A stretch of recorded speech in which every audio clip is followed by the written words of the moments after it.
Olá, boa tarde.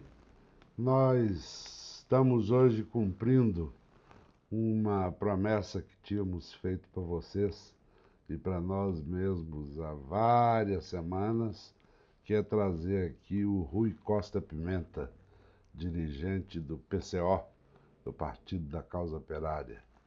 O Rui é jornalista, paulistano, coisa rara hoje em dia, não tem mais. Cada dia tem menos, paulista e paulistano, e é jornalista de formação, exerceu a profissão em várias instituições, mas basicamente na área sindical, na área progressista. Ele foi assessor da CUT e tem, enfim, outras passagens importantes, mas acabou se notabilizando aos olhos da multidão a partir do momento que ele passa a direção do partido do PCO, do Partido da Causa Operária, e sobretudo das aparições, porque vocês fazem um aproveitamento exemplar desses mecanismos novos aí, nessa coisa que a gente está vendo, e às vezes dão banho nos grandões, nos partidos com dinheiro. Eu me lembro de que no programa de fim de ano, programinha que todo partido tem direito de fazer uma janelinha, eu me lembro que, não sei se foi nesse ano ou no anterior, que eu vi o programa de vocês e tive um encontro onde estavam dirigentes de vários outros partidos de esquerda, e eu falei, o PCO deu um banho em vocês, sem padrão Globo de qualidade, sem marqueteiro, sem o diabo. Você percebia que era uma coisa ali profissional, mas pobre. Pobre. Então vamos dar nomes às coisas, mas um acerto político a respeito do que vocês diziam que nenhum outro partido estava tendo. A partir do momento que a gente começou a anunciar que você vinha, eu descobri que você tem uma legião de fãs, uma legião de admiradores aí, aqui no Brasil e fora, gente de fora que falou, que legal que o Rui vai aí, e gente que te acompanha, e eu tenho uma especial admiração pelo trabalho de vocês. Tem divergências aqui e ali, mas acho que vocês têm dado uma contribuição importantíssima, sobretudo nesse momento terrível que a gente está vivendo. Obrigado. Você não veio aqui para ouvir, você veio para falar. Para onde é que nós vamos, Rui?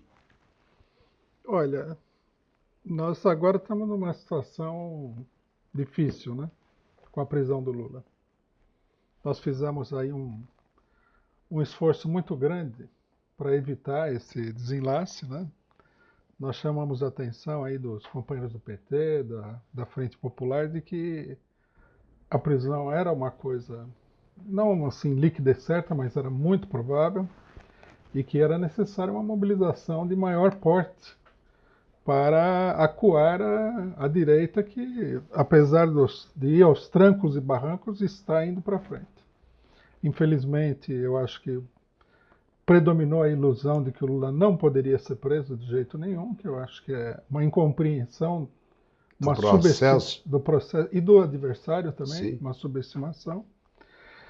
E agora nós estamos numa luta aí para ver se a gente consegue tirar ele da cadeia, né? Essa é a coisa que está colocada. Quer dizer, se nós estávamos numa defensiva, não prender, agora nós estamos numa posição ainda mais recuada. Como tirar? Que é infinitamente mais complicado, sobretudo porque vai nos obrigar a jogar no campo deles, lá no tapetão dos tribunais, no breu das tocas, como dizia o Chico Buarque. E olha que breu que é isso aí, hein? E é breu mesmo. Agora, quando você fala eles, né? A gente subestimou a capacidade deles. Ajuda a identificar esse eles aí. Nós estamos sendo... Esse golpe foi dado e está sendo praticamente concluído agora, né? Porque, na verdade, a prisão do Lula é o nó... Pretendem eles que seja o nó final. Quem são eles na sua cabeça? Olha, eu É acho claro isso? que, para mim é claro, isso aí para nós do PCO é claro, nós acreditamos que o núcleo central do golpe está fora do país. Quem está mexendo os cordões aí é o imperialismo, em particular o imperialismo norte-americano. Acho que é uma política estratégica de botar ordem na casa, quer dizer, na América Latina inteirinha. A situação internacional é uma situação muito delicada.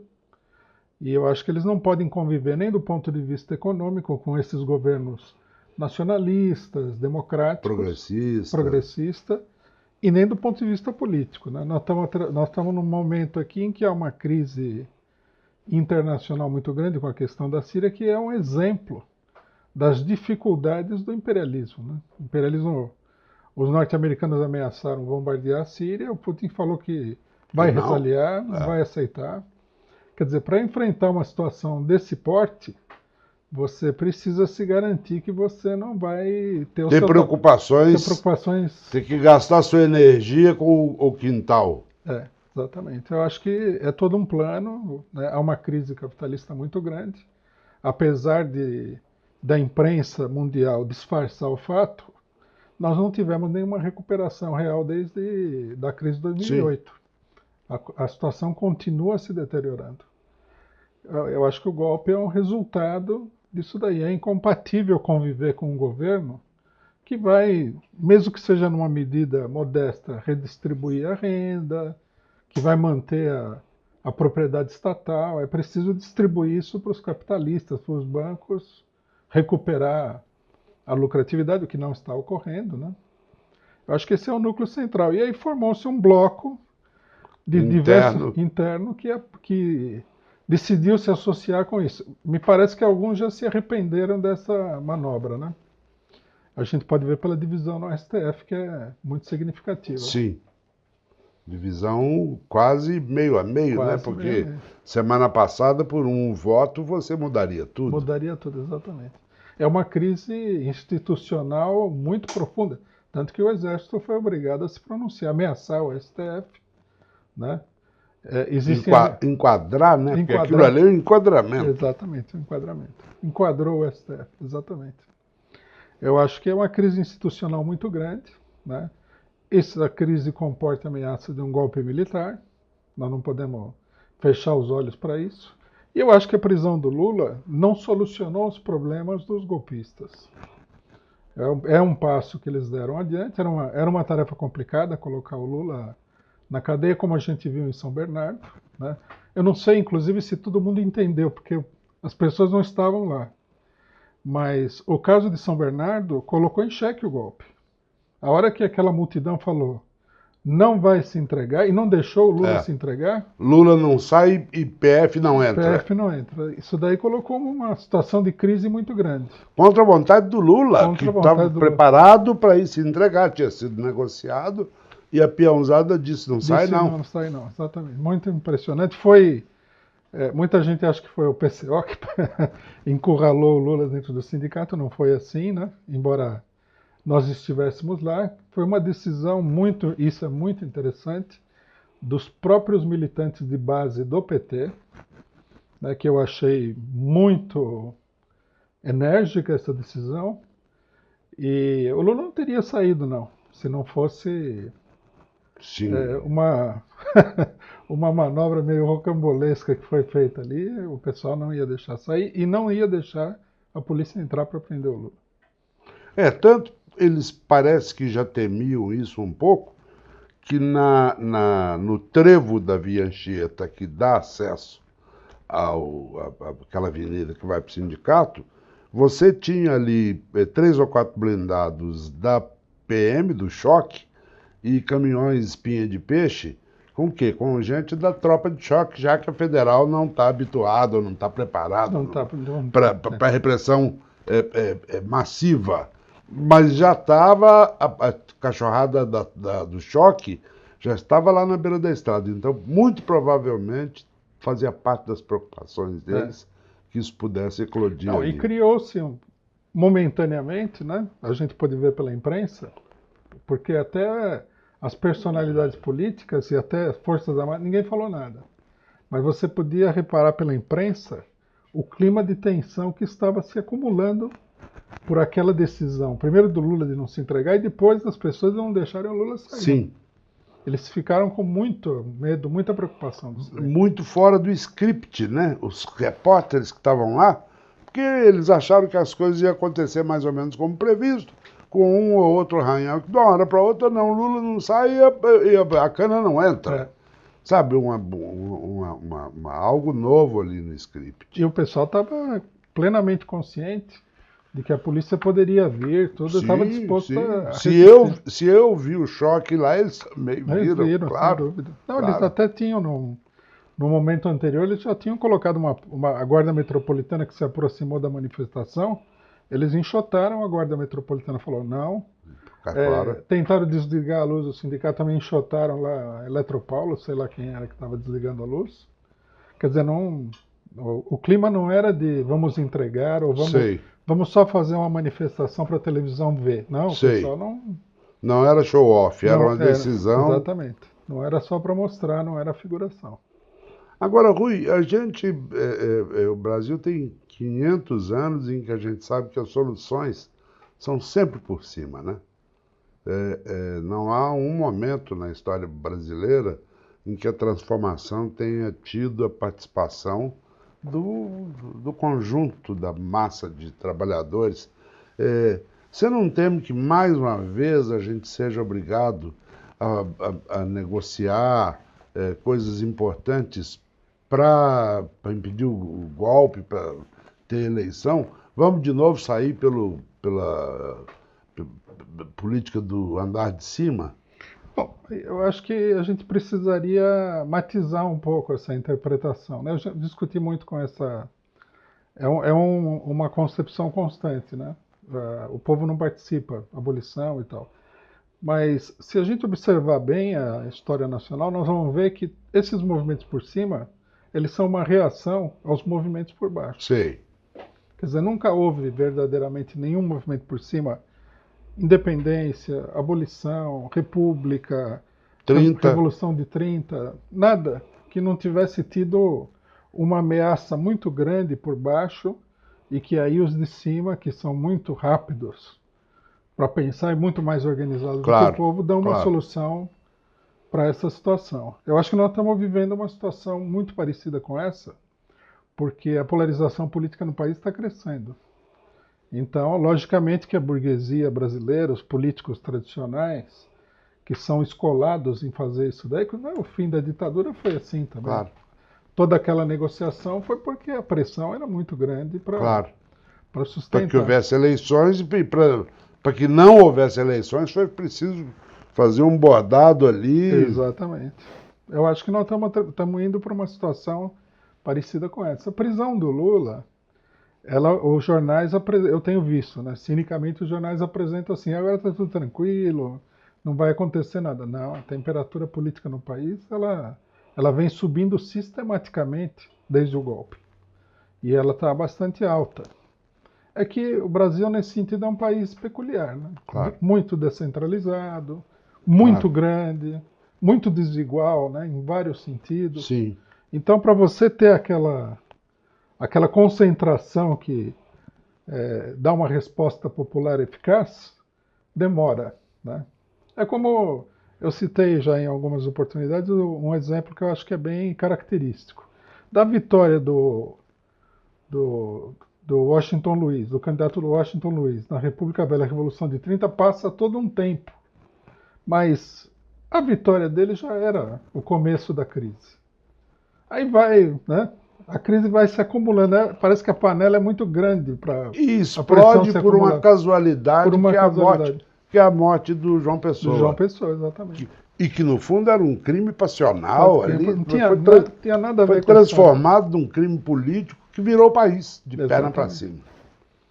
Agora, uma coisa tem me preocupado, e vocês têm sempre um olho no padre e o outro na missa, que é a questão do comportamento dos militares. Durante a ditadura militar, tinha um monte de coisa, mas não tinha quem mandar. Mas tinha quem mandasse. Uhum. Tinha sempre quem mandasse. Gostasse você ou não, fosse castelista, fosse Costa Silvista, golbeirista e tal, mas tinha quem mandasse. A desenvoltura de determinados oficiais, alguns da ativa, nas últimas semanas, está me deixando um pouco preocupado, porque está dando a impressão de que pode estar surgindo foco fora do controle do Estado-Maior das Forças Armadas. Isso não preocupa vocês, não? Eu acho que sim. Eu acho que é preocupante em vários sentidos, né? Não tinha ainda atentado muito para esse lado, mas você mencionando, eu acho que é importante mesmo. Há uma dispersão do comando das Forças Armadas. O comando é fraco, né? Isso daí é indicativo do fato de que as Forças Armadas estão divididas aí em alguma medida que a gente não sabe, porque isso daí é muito difícil de entender o que acontece lá dentro, né? Mas com certeza a gente vê a ala direita muito assanhada.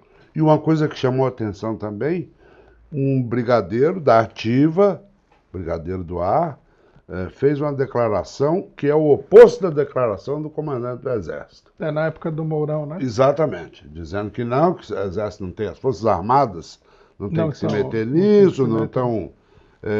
Agora, a verdade é que a gente não sabe exatamente onde é que estão os focos, onde é que as coisas estão.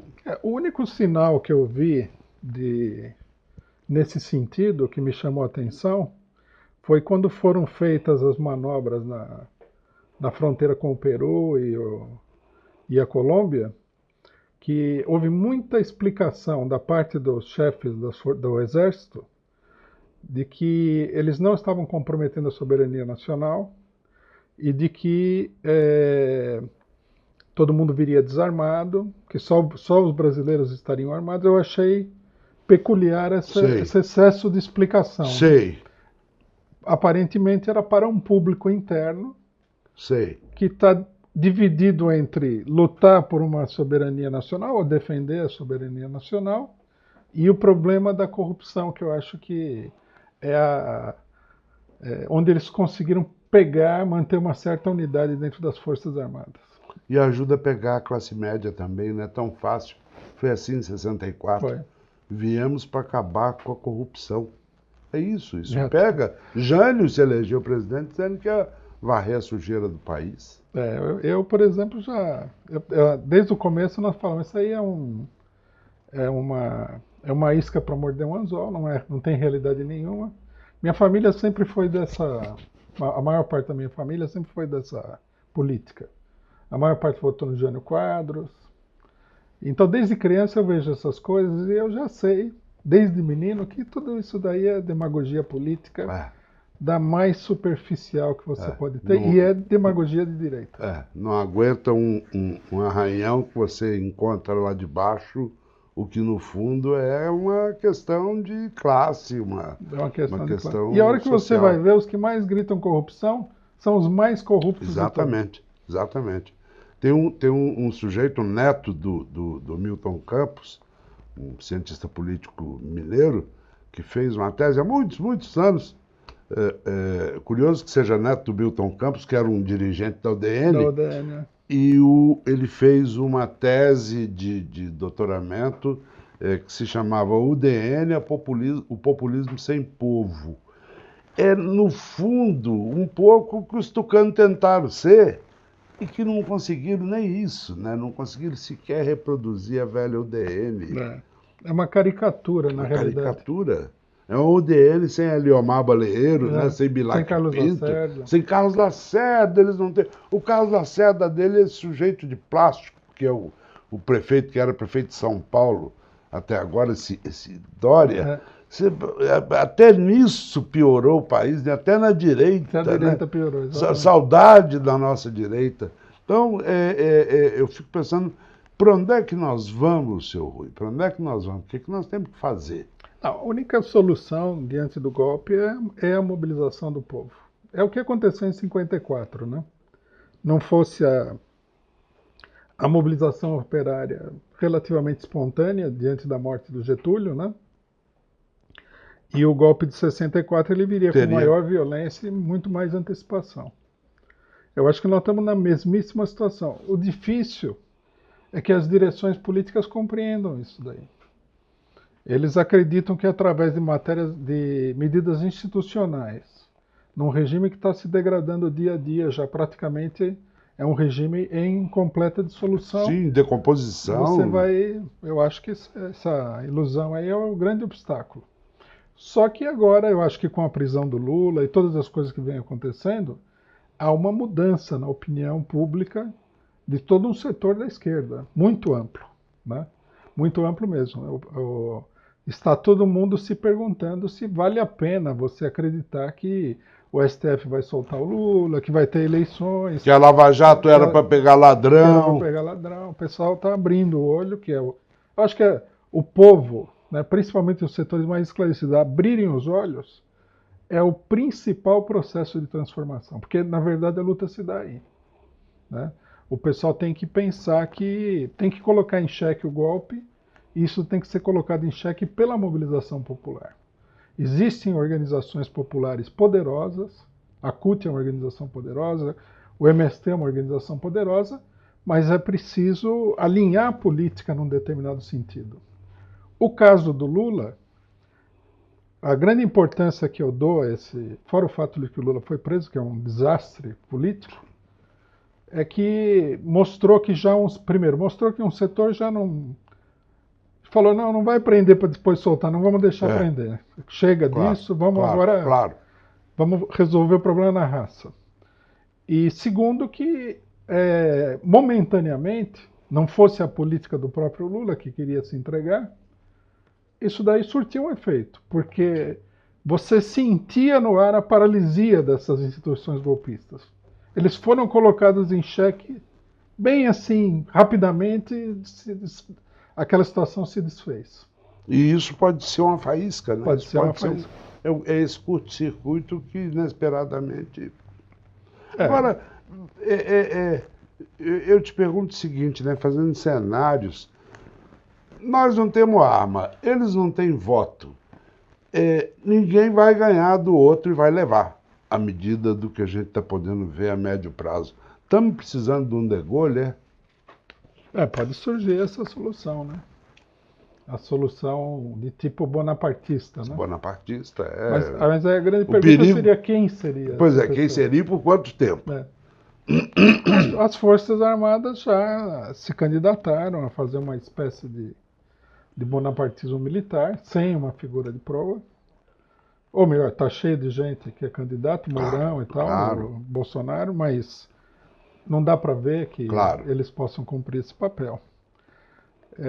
Mas dependendo de como a situação evoluir, essa seria uma solução da direita, o bonapartismo. E que acabaria sendo oferecida a nós como única saída. É. E olha, País claro, conflagrado, as instituições não funcionam. tudo em decomposição, o Congresso em decomposição, como a gente vê a cada dia.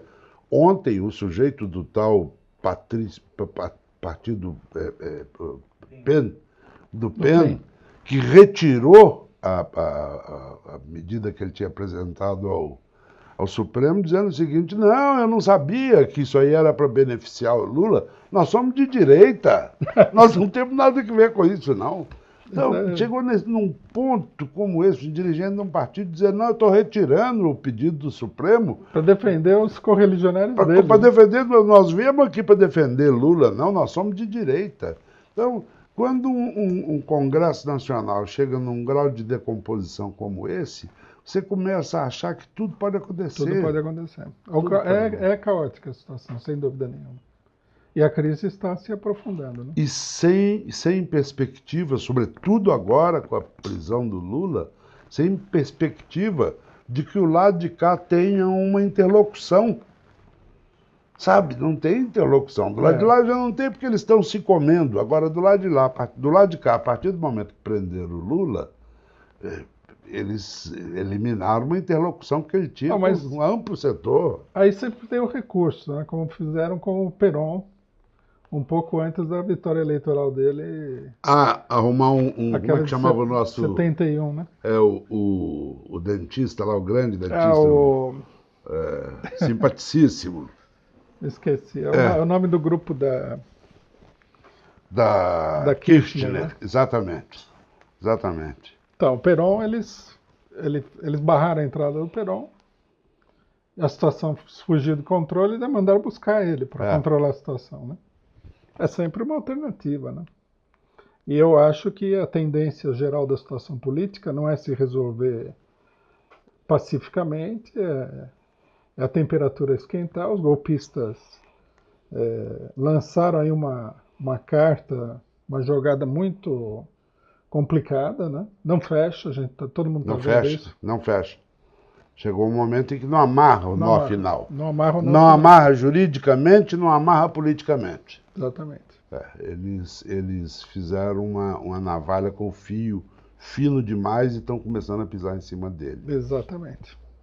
E a crise só pode se resolver por um agravamento, episódios que vão ditar um agravamento contínuo do enfrentamento dentro do país polarizado. Sim. Né? E a direita perdendo lastro, porque a gente viu, Lula foi preso. Cadê a alegria da direita? Não tem. Não tem, Não tem. não teve panelaço. Não teve panelaço, Teve buzinaço, panelaço, não nada. teve buzinaço, não teve nada. Não teve nada. Ô Rui, você sabe que dezenas de pessoas me pediram para te fazer uma pergunta, que é uma curiosidade que muita gente de esquerda tem, que você já deve ter respondido enésimas vezes, Pode ser. que é o negócio do desarmamento. Por que que o PCO é a favor de que as pessoas possam ter uma arma de fogo em casa? Então, nós temos um programa. Se é que é assim mesmo. Não é assim mesmo. Essa é a nossa posição.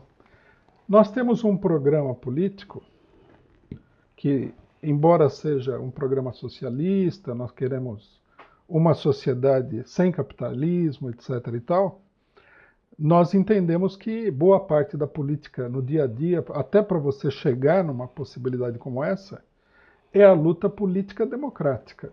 E nós temos um programa democrático que é um programa democrático radical. Ele não é um programa democrático liberal, porque muita gente não entende essa diferença, né? Eles confundem a democracia com o liberalismo. Sim. O liberalismo é aquela forma água com açúcar muito burguesa de democracia. Para nós a democracia é a Revolução Francesa, né?